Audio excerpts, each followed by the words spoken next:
윤석열 대통령과 조 바이든 미국 대통령의 첫 한미 정상회담에서 원전 동맹의 물꼬가 트였는데요.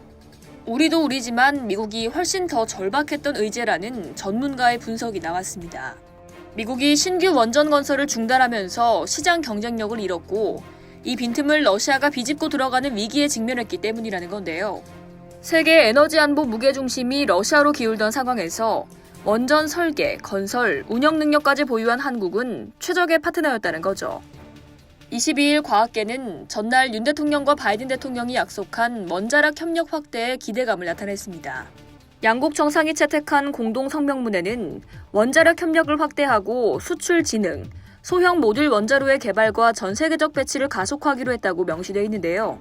이는 원전 기술 개발부터 수출까지 한미가 의기투합하겠다는 의미입니다. 우상익 한국원자력연구원 혁신원자력 기반 조성사업단장은 한미 원전 동맹에 대해 우리나라가 과거 미국으로부터 원자력 기술을 받아들여왔지만 이젠 이를 더 계승 발전시킨 상황이라며 이번 협력은 미국이 더 절실했다고 평가했습니다.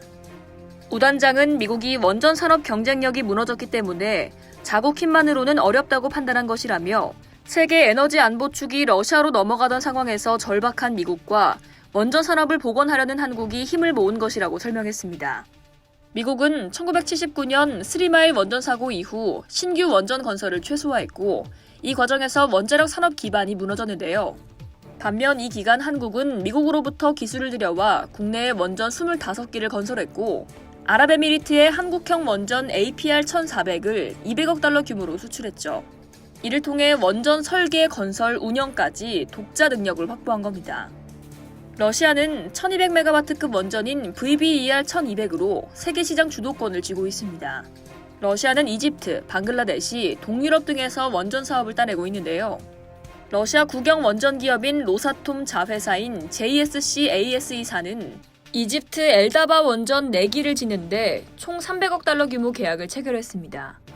심영진 서울대 원자핵공학과 교수도 대형 원전 시장에서 경쟁 우위에 있는 우리나라와 SMR 등 차세대 원전 분야에서 우위에 있는 미국 간 원전 동맹은 프랑스, 중국, 러시아 등 원전 수출 경쟁국들의 정말 두려운 연합일 것이라며 원자력 고위급위원회 재가동 등으로 후속 조치가 이행되길 기대한다고 말했는데요.